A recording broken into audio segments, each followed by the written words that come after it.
So, good morning, Autorado Automotive. So, kung maalala nyo, ito yung no crank, no start na Ford Links na ginawa ko po. So, bali, ang naging problema po kasi nito, kaya ayaw niya mag-start. Ang pinaka main problem po niyan ay yung starter motor. So, ang ginawa ko dun sa starter motor, in-overhaul ko po yung starter niya. Tapos, habang pinapaandar ko na po yung sasakyan, naobserbahan ko po siya na nagkaroon ng problema po dito sa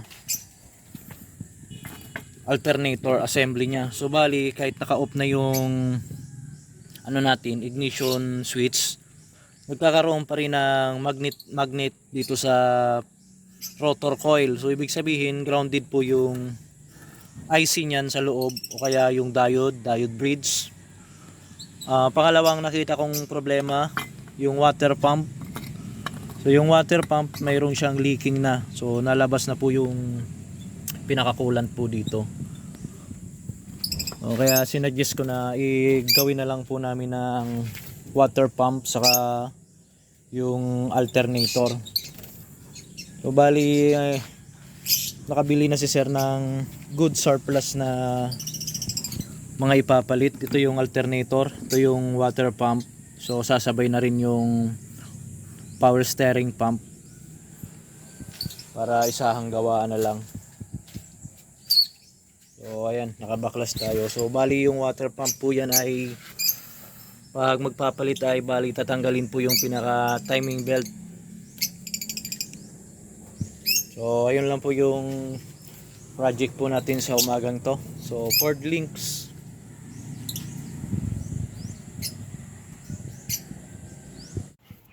So ayun na nga no. Ito yung alternator po pala ng Ford Links na kinalas ko. Ito yung dating nakabit, tapos ito naman yung surplus. Kaso ang problema po kasi ng bagong binili ay hindi nagkakarga. Nang makabit ko na po ito, hindi siya nagkakarga. So ang issue lang po kasi ng alternator nung sa una ay nagkakarga po siya, kaso nga lang hindi namamatay yung magnet. Kumbaga kahit naka-switch off na siya, mayroon pa ring supply ng power dito sa natin sa rotor coil. So dito naman sa luma ay total dead talaga siya. Wala siyang tawag dito, ignition switch on lamp para sa battery. So kahit i-check, wala. So ito yung tester ko nga pala. Bali i-check po natin yan dito. So ayan, gaya nga ng sabi ko check upin po natin yung dating alternator na nakakabit saka yung surplus na nabili. So bali ito po yung tester ko. So dapat pag nasupplyan po ng power itong lamp ng battery ay ilaw dapat. So subukan po natin to ngayon kung talagang buo siya or sira. So nandito yung ignition on saka yung lamp. So ito yung lamp. Ayan yung lamp. Ignition on. So lalagay ako ng ground. Battery supply sa post natin. Charging post. So ayan, charging post.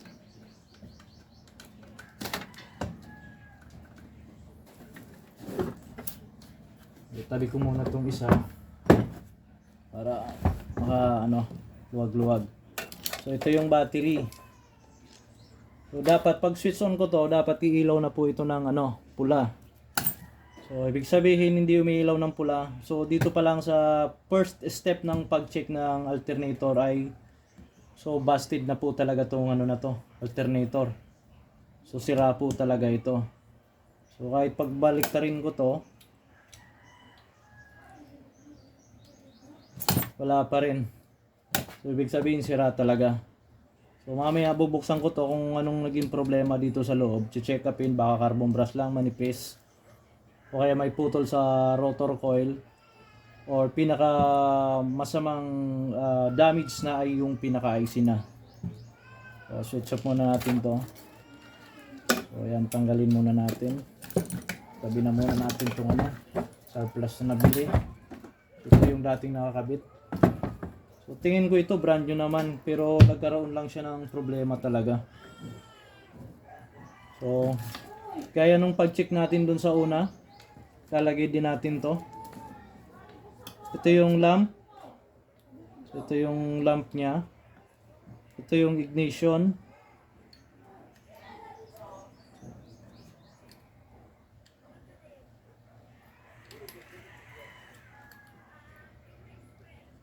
Ilalagay ko din yung ground,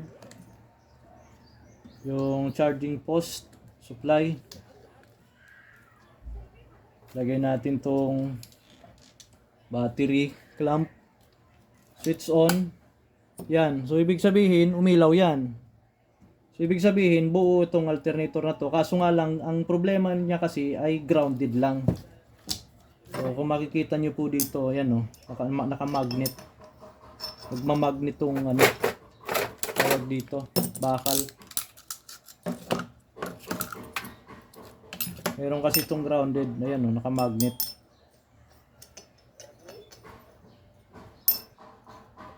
So ang problema kasi nito, kahit naalis mo na yung ano niya, yung pinaka-supply, meron pa ring magnet o, ayan o, naka-magnet pa rin.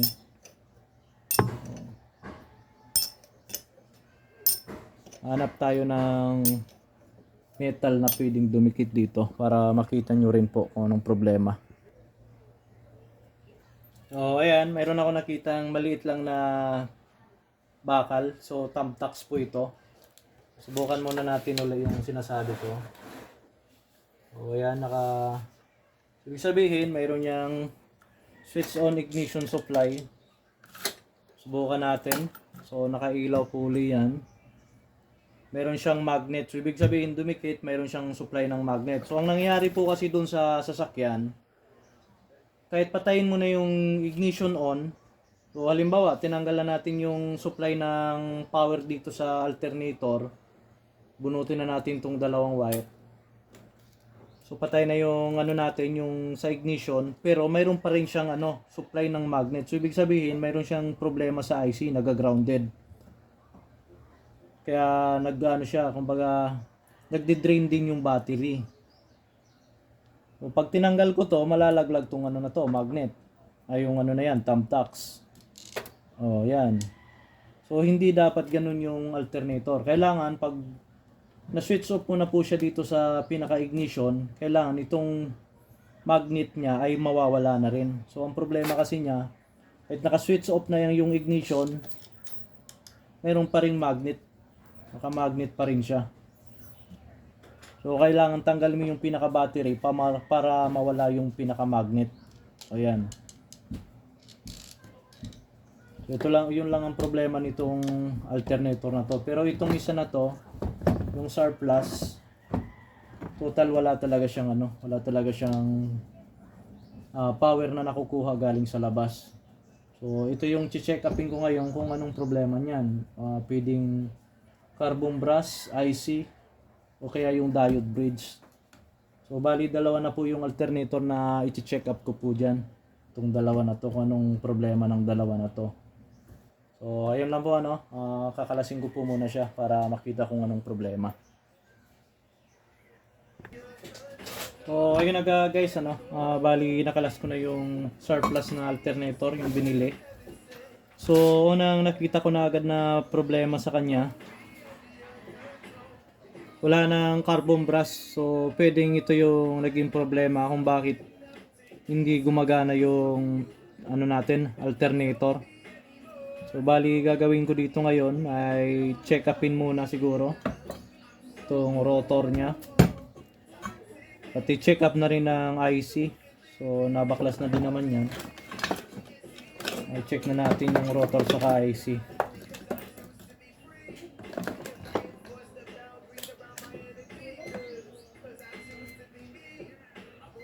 Yung rotor buo, so ibig sabihin okay yung rotor nya.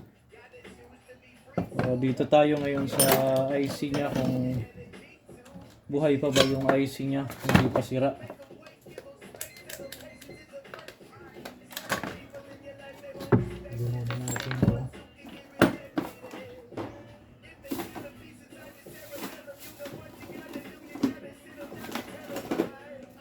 So subukan natin tong IC kung buo siya.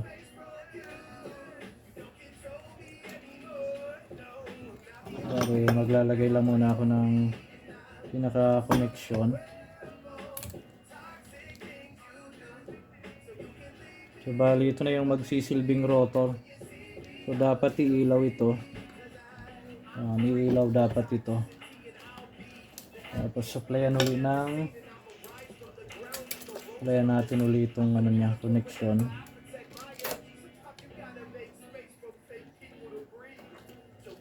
So same pa rin yan.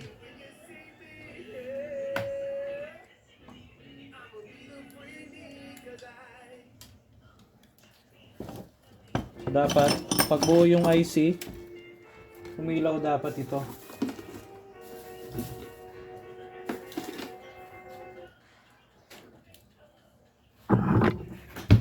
Ilaw dapat ito, saka itong lamp mawawala, mamamatay. Connection muna natin lahat para okay. So lalagay natin yung ground dito sa IC. So ayun, nakakonect na ako ng ground. Yung supply naman ngayon para sa charging post. Ito yung supply sa charging post. So lalagay natin ito ngayon. So dapat tumilaw na yan. Kung ang problema lang niya ay carbon brush lang talaga, so wala pa rin, hindi pa rin umilaw. So may problema talaga yung IC. Dapat kasi ilaw na to kung goods yung IC. Wala. Ibig sabihin sira talaga to.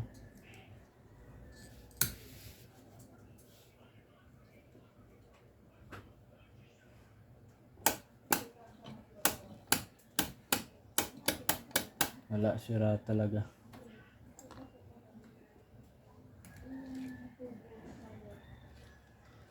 Sira talaga yung IC niya.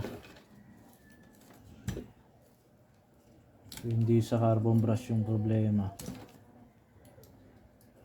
So, try ulit natin. Baliktad lang din yung kabit ng wire. So pwede nga baliktad yung kabit ng wire. So try natin ulit.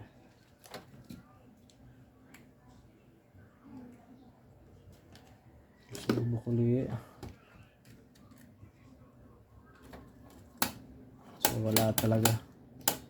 Hindi talaga umilaw.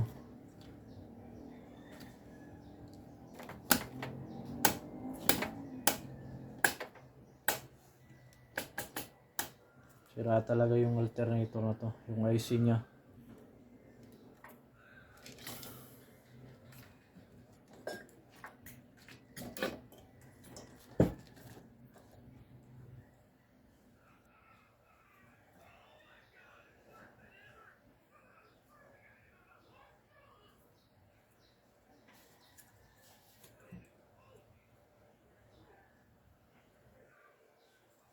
Subukan naman natin yung dating nakakonect, nakakabit.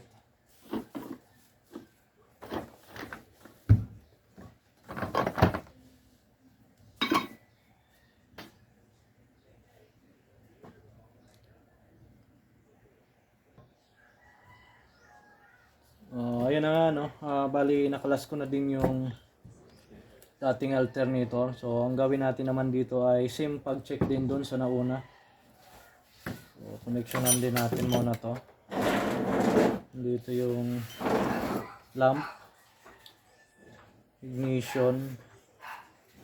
Ayun, nakakonect na rin. Hello? Lagyan natin ng ground. Nak, pwede yung trash bag. Tapos yung rotor.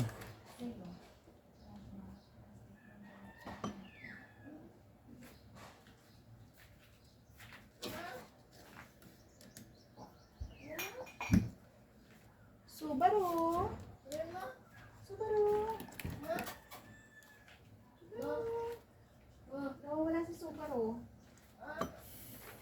Nawawala si Subaru.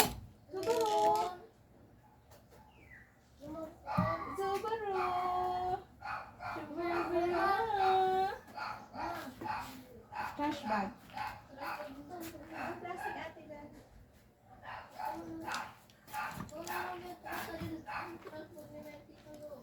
Yan pa sa mga butang sa wala hindi mo alam. Ito talaga. Hindi mo sa mga gamit ko.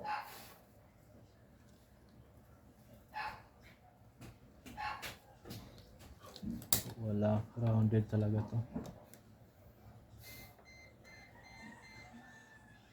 Sira talaga. Wala rin namamatay.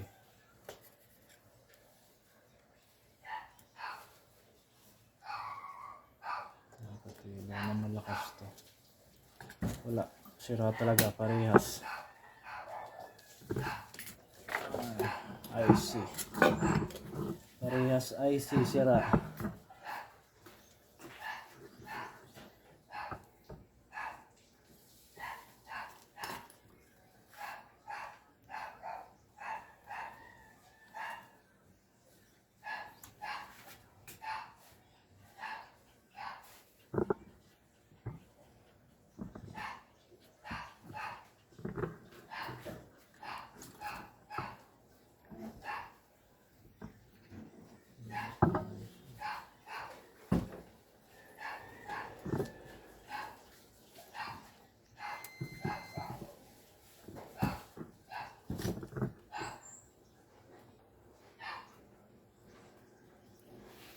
So ayun nga, parehas IC sira.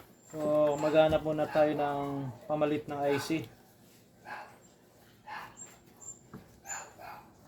para mapalitan to. Ito yung surplus, ito yung dati nakakabit. So ang damage sa kanila ay parehas IC. Maghanap muna tayo ng IC nito.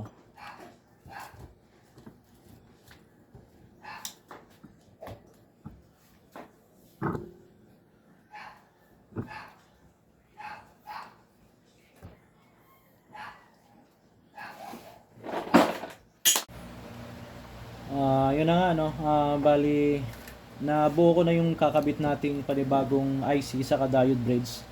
Kasi habang chine-check up ko po yung alternator, itong diode bridge sa IC, itong diode bridge na po ito ay ano na rin po pala siya, grounded na rin. Kaya ang nagiging problema po niya ay pag nakakonect na yung battery, mayroon na agad supply na power dito sa ano natin, sa indicator or yung pinaka rotor, kaya nagma-magnetize na agad kasi hindi na napipilter ng diode yung pumapasok na ano niya, kumbaga yung DC current hindi na napipilter. So ang DC current kasi dapat napipilter ng diode yan. So may diode na putok na po dito kaya hindi na niya mapilter. So mamaya papakita ko sa inyo yung shorted po ditong diode.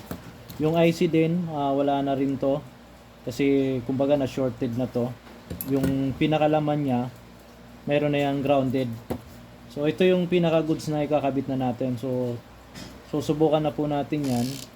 So ayun, nakakonect na ako sa battery pero hindi nag-supply ng power dito sa indicator natin. So ibig sabihin na filter na niya yung pumapasok na ano niya, positive na 12V supply. So try naman natin sa switch on ignition. So ayun, mayroon ng battery lamp. So ang ano po kasi niyan, pag nag-ikot na yung alternator at na-supplyan na yung pinaka IC natin ng DC current, so dapat yung itong rotor na to, magkakaroon na po dapat siya ng supply. Kumbaga iilaw po yan. So dapat mamatay po ito, itong rotor na indicator na to dapat mamatay, mabuhay po yan. Ito mamamatay. So try natin. So ayun po, umilaw, namatay. So ibig sabihin goods na po itong diode grid sa IC na to.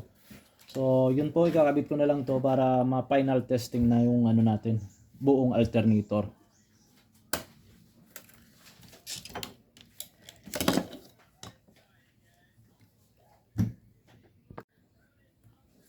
Yung grounded naman po pala na sinasabi ko, ipapakita ko sa inyo kung ano yung tinutukoy kong grounded na diode bridge. So ganito lang po kasi yung pag-check up ng diode bridge kung sira. Madali lang naman to pag mayroon kayong multimeter tester. So maliban lang dito sa IC kasi mahirap po talagang i-test to kung wala kayong pang testing ng IC. So hindi po kasi yan basta-basta sinusungkit lang ng 12 volts sinusuplayan. Kasi pag mali yung supply ng 12 volts po dyan dito sa field na to, kaya yung ground baka po ma-shorted lang. So dito walang problema po yan. Parehas positive, may supply, wala po magiging problema po dyan. So ito yung lumang diode bridge. So ganito lang po yung pag-check up po nito. So isa-set lang natin yung multimeter tester sa diode. So nakaset lang sa diode dapat. Diode or continuity. So yan, naman yan magtutunog naman. Pero the best talaga niyan kung makikita mo yung volts na lalabas dito. Ang pinaka goods na reading ng diode ay 0.4 to 0.5 volts. O, try natin. Ito yung battery post. So yung battery post dapat yung probe na negative ang nandiyan naka-connect. Tapos ito naman yung mga diode niya. So, ayan yung mga diode.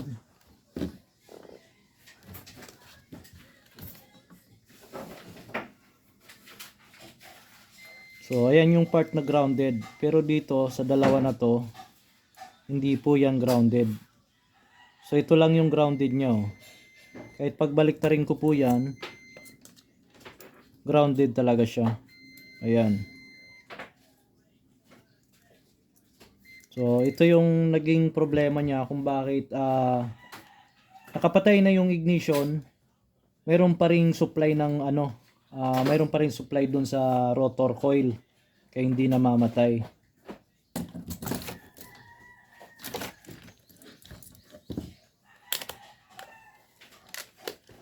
So, bubuin ko muna itong pinaka alternator.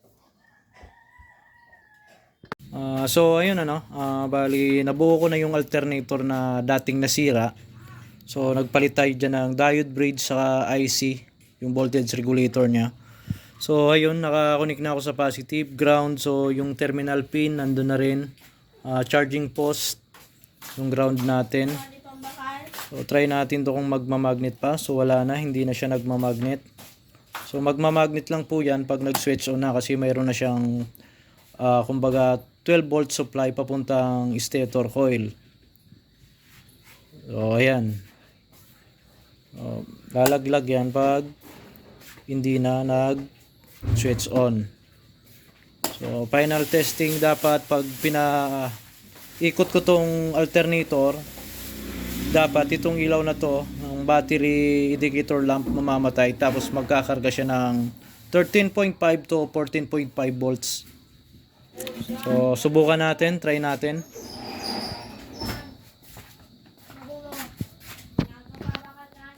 Videohan mo to saka ito.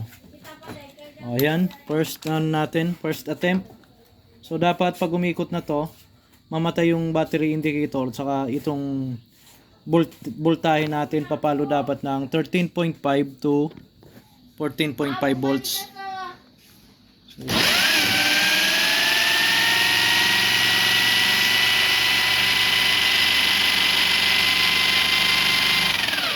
So ayun kung mapapansin nyo, namatay na yung battery indicator lamp, saka nagkarga na siya ng 14.4 volts. So ibig sabihin yung alternator natin ay goods na po ito.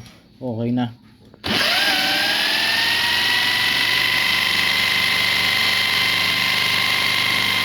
Ayun, okay na yung ating alternator dun sa Ford Links. So bali hindi na rin po yan grounded. So ayan kakabit ko na lang po yung alternator doon, ibabalik ko na siya para mapaandar na yung Ford Links.